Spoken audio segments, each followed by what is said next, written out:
Hello दोस्तों, पिछले कुछ दिनों में मेरी जिंदगी में काफ़ी कुछ हुआ तो नई कहानी लिखने का समय नहीं मिला। आज समय निकालकर अपने जिंदगी का एक भाग आपके सामने रख रहा हूँ। मैं अपने बारे में पहले ही अन्य कहानियों में बता चुका हूँ, लेकिन नए पाठकों के लिए मैं बता दूँ, मेरा नाम अमित अग्रवाल है। मैं दिल्ली से हूँ। उम्र 25 साल है और मैं एक एथलेटिक बॉडी का मालिक हूँ। मैं अब एक शादीशुदा युवक हूँ और मेरी बीवी अपने रईस माता पिता की इकलौती संतान है, इसलिए अब शादी के बाद मैं अपने सास ससुर के घर पर घर जमाई बनकर रहता हूँ, क्योंकि वो बहुत ही अमीर हैं। ये तो हुई मेरी बात, अब मैं अपनी कहानी प्रस्तुत करता हूँ। शाम के 6 बजने वाले थे। मैं घर पर खाली बैठा था तो घर से बाहर निकल आया और काफ़ी देर तक कनॉट प्लेस के पालिका बाजार के पास बेकार ही इधर उधर टहलता रहा। घर में अकेले बोरे होने से तो अच्छा था शाम के समय कनॉट प्लेस में ही रंगीनियां देखते हुए गुजार लूं। 4 दिन हो गए थे। पत्नी तान्या अपने माता पिता के साथ एक रिश्तेदार की शादी में गई हुई थी, मगर किसी काम के कारण मैं नहीं गया था और अभी एक सप्ताह तक उसे आना भी नहीं था। कनॉट प्लेस को देखते देखते नए स्वाद के लिए दिल मचलने लगा। दिल्ली के इस एरिया में कॉल गर्ल्स की कोई कमी नहीं है। कनॉट प्लेस में इधर से उधर घूमते हुए मैं एक सुंदर सी लड़की की तलाश में काफ़ी देर तक चक्कर लगाता रहा। तभी अचानक ही पालिका के मुख्य द्वार के बाहर ही मेरा सामना एक लड़की से हो गया। लड़की देखने में तो काफ़ी सुंदर थी। उसे मॉडर्न नहीं, अल्ट्रा मॉडर्न कहना ही ठीक होगा। उसने इतना चुस्त लिबास पहन रखा था कि उसके खूबसूरत आकर्षक बदन की जानलेवा गोलाइयां और उभार कपड़ों को फाड़कर बाहर आ जाने के लिए आतुर दिखाई पड़ रहा था। अचानक मेरी नज़रें उससे मिल गई तो वो मेरी ओर देखकर हौले से मुस्कुरा दी। मेरा दिल बड़े जोर से धड़क उठा। शक्ल व सूरत और पहनावे से तो वह किसी अमीर परिवार की लग रही थी। उसे देखकर मेरे मन में ख्याल ही नहीं आया कि ऐसी सुंदर नाजुक लड़की धंधे वाली भी हो सकती है, लेकिन अपनी ओर आते हुए देखकर उसके मुस्कुराने का राज जानने के लिए मैं उतावला हो गया। फिर मैंने उस लड़की को ज़रा गौर से देखा तो न जाने मुझे क्यों लगा कि मैंने उस लड़की को पहले भी कहीं देखा है, उससे मिल चुका हूँ। कौन है वो, कहाँ देखा है उसे? मुझे देखकर वो मुस्कुराई क्यों? दिमाग पर जोर डालने के बाद भी मुझे कुछ समझ नहीं आया, पर उसे अपनी ओर आते हुए देखकर मेरे होंठों पर भी खुशी आ गई। उस खूबसूरत बाला की उम्र 23-24 ही रही होगी। उसने स्किन टाइट जीन्स और बड़ा ही कसा हुआ काले रंग का टॉप पहन रखा था, जिसमें से उसके मस्त उभार बाहर को झांकते हुए और भी ज्यादा नशीला बना रहे थे। उसकी आंखें तो इतनी नशीली थी कि मैं उस समय खुद को भूल गया और उसकी अनकों में डूब गया। मैं तो तब चौंका जब उस लड़की ने कहा, थैंक गॉड। मुझे तो पूरी उम्मीद थी कि आप मुझे अभी तक भूले नहीं होंगे। ऐसा कहने के बाद उसकी मुस्कान और गहरी हो गई। हालांकि मैं अभी तक उसको पहचान नहीं पाया था और उसकी बातें सुनकर मैं और हैरत में पड़ गया कि आखिर मैं उससे कब और कहाँ मिला, क्योंकि वो लड़की तो मुझे अच्छी तरह से पहचानने का दावा कर रही है। मुझे बस यही लग रहा था कि मैं उसे कहीं देखा है, लेकिन याद नहीं आ रहा था। आखिर में उसे न पहचानते हुए मैं बोला, कौन है आप? मुझे पहचाना नहीं? मुझे तो याद नहीं आ रहा कि हम आज से पहले कब और कैसे मिले हैं। फिर वो मुझसे बोली, आप मुझे कुछ परेशान से लग रहे हैं, क्या मैं आपकी कुछ मदद कर सकती हूँ? मैडम, परेशानी तो कुछ खास नहीं है, बस पहले आप इतना बता दो कि इससे पहले हमारी मुलाकात कहाँ हुई थी। मुझे तो कुछ भी याद नहीं आ रहा। फिर वो बोली, क्या वाकई आपने मुझे नहीं पहचाना? आई एम डॉक्टर नीलिमा, क्या तुम्हें याद नहीं आ रहा? उस दिन आगरा से दिल्ली आते हुए रोडवेज की बस में मेरा पर्स चोरी हो गया था और तब आपने अनजान होते हुए भी मेरी टिकट लेकर मेरी मदद की थी। कुछ याद आया आपको? मैं चौंक पड़ा। 1 साल पहले घटित वो घटना एकदम से साफ होने लगी, सब याद आता चला गया। मैं छुट्टियां बिताकर दिल्ली लौट रहा था तब मैंने उसकी टिकट ली थी।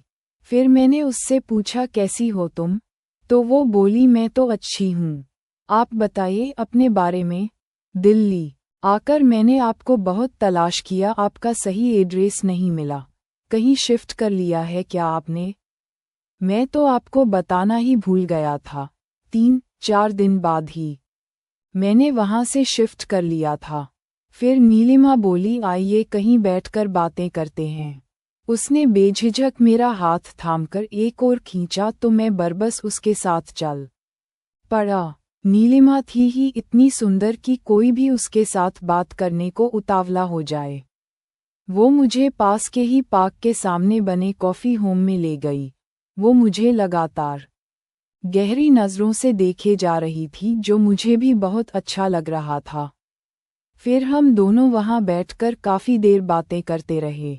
बातों ही बातों में उसने बताया कि वो अपने परिवार के साथ दिल्ली शिफ्ट हो गई है। फिर मैंने उसके पति के बारे में पूछा तो वो बोली मेरे पति बिजनेस करते हैं।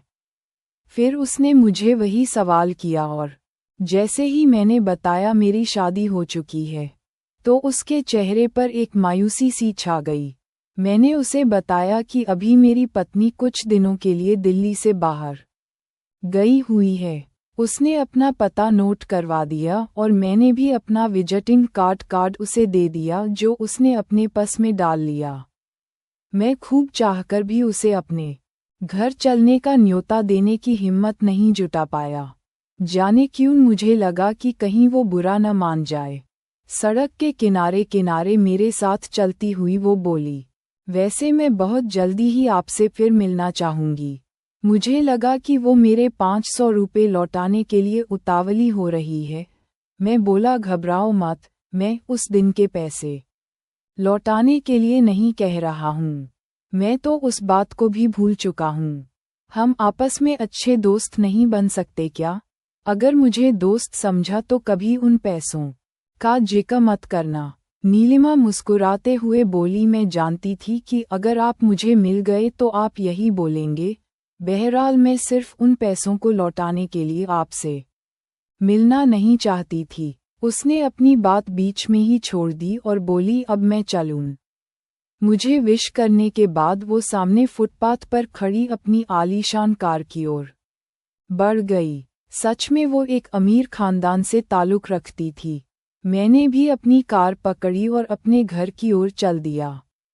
मैं नीलिमा के व्यक्तित्व की ओर इतना आकर्षित था कि मैं भूल ही गया कि मैं यहाँ क्यों आया था। मैं नीलिमा की तरफ इतना आकर्षित था कि मैंने सोच लिया अगर मैं नीलिमा से दोबारा मिला तो उसे अपने मन की बात जरूर बताऊंगा। सारी रात मैं नीलिमा के बारे में सोचता रहा। रात में ना जाने मुझे कब नींद आ गई। मुझे नीलिमा का ज्यादा इंतजार नहीं करना पड़ा। अगले ही दिन रात 8 बजे नीलिमा मेरे घर आ धमकी। मैं ऑफिस से आकर जरा आराम के मूड में लेटा हुआ था। मैंने घंटी की आवाज सुनकर दरवाजा खोला तो वो सामने खड़ी हुई थी। उसे देखकर मैं तो हैरान रह गया। उस दिन तो उसने और भी आकर्षक मेकअप कर रखा था। लाल रंग की साड़ी ब्लाउज और हल्के मेकअप में वो इतनी हंसी नजर आ रही थी कि उसे देखते ही मेरा लम खड़ा हो गया। बिल्कुल आसमान से उतरी हुई अप्सरा लग रही थी जो सिर्फ मेरे लिए आई थी। लाल रंग की गहरे शेड की लिपस्टिक से सजे उसके होंठों पर एक जानलेवा मुस्कान थी। उसे देखते ही मेरी तो बोलती बंद हो गई। मैं तो बस उसे देखता ही रह गया। तभी नीलिमा मेरी आंखों के सामने हाथ हिलाते हुए बोली क्या हुआ? कहाँ खो गए जनाब? दिल्ली वाले इस तरह मेहमान का स्वागत करते हैं क्या? मैंने एकदम से होश संभाला और उसे अपने ड्राइंग रूम में ले जाकर बिठाया। कुछ पल की चुप्पी के बाद मैंने उसकी शादीशुदा जिंदगी के बारे में पूछा।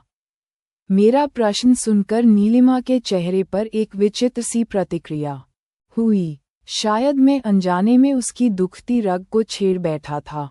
नीलिमा बोली, एक ही घर में हम दोनों कई कई दिनों तक ढंग से बात भी नहीं करते, वो तो बस पैसे और काम के लिए पागल हैं। फिर मैंने कहा, लगता है तुम अपनी शादीशुदा जिंदगी से खुश नहीं हो। मेरी हमदर्दी भरी बातें सुनकर नीलिमा अचानक मेरे सीने से आ लगी और रोने लगी। मुझे लगा शायद रोने से उसका दिल हल्का हो जाए, और एक बला सी खूबसूरत लड़की मेरे सीने से लगी थी तो एक अजीब सा सुखद अनुभव था। मैं उसे अपने से अलग करना ही नहीं चाहता था। मैं तो चाहता था कि नीलिमा यूं ही मेरे सीने से लिपटी रहे। नीलिमा की आंखों में देखते हुए मैं भावना में इस कदर बह गया कि मैंने उसे अपने आगोश में लेकर उसके माथे पर चूम लिया। इस चुंबन की वजह से नीलिमा कुछ देर के लिए थर्रा गई और वो अपना हाथ मेरे बालों में फिरने लगी। उसके बाद मैं खुद को रोक ही नहीं पाया और उसके होंठों पर चुंबनों की वर्षा करता चला गया। नीलिमा ने भी मेरा पूरा साथ दिया। वो मुझसे इस तरह लिपट गई कि उसके सीने के उभार मेरे सीने में गड़ गए। मैं इतना बेताब हो गया कि मैंने ब्लाउज के ऊपर से ही उसके उरोज दबा दिए। ऐसा करने से नीलिमा पूरी तरह मस्ती में आ गई और अपने ब्लाउज के सारे हुक खोलकर ब्लाउज उतार फेंका। फिर मैंने धीरे धीरे उसके सारे कपड़े उतार दिए। कुछ पल में पूर्ण आवरण रहित नीलिमा मेरी बाहों में मचलने लगी। नीलिमा का सोने सा बदन मेरी बाहों में कुछ कर गुजरने के लिए तड़प रहा था। उसकी चिकनी कमर तो जैसे कयामत गिरा रही थी। मैंने झट से उसकी जांघों और हंसी कूल्हों के उभारों को सहलाया तो वो वासना के सुख में सराबोर होकर मुझसे लिपट गई। ये कहानी आप अंतर्वासना.com पर पढ़ रहे हैं। फिर मैंने अपने भी कपड़े उतार दिए। वो तुरंत मेरे लम को इस कदर चूसने लगी कि एक बार तो मैं उससे पीछा छुड़ाने की सोचने लगा। आखिर में वो मुझसे फिर चिपक गई। हम दोनों अपना अपना नंगा बदन एक दूसरे से रगड़ने लगे। फिर मैं हल्के हल्के से उसके स्तनों को दबाने लगा और एक चुचूक अपने मुंह में ले लिया और उसको चूसने लगा।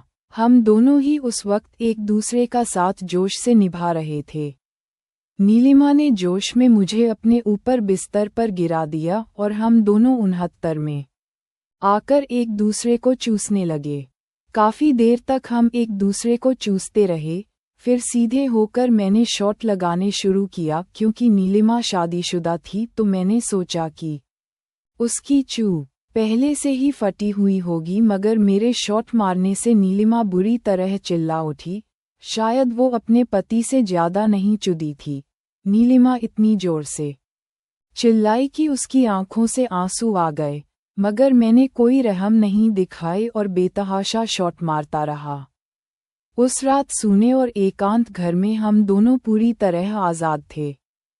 पूरी रात हम दोनों एक दूसरे के बदन से खेलते रहे। थककर हम एक दूसरे से लिपट कर सो गए। पूरे एक सप्ताह तक हम दोनों एक दूसरे की शारीरिक जरूरतों को पूरा करते रहे। आज भी हम दोनों कभी कभी मिलते हैं और एक दूसरे को शारीरिक सुख और दूसरे सुख दुख बांटते हैं। उस एक दिन की मदद के इनाम के रूप में मुझे जिंदगी जाने कब कोई आप पर फिदा हो जाए।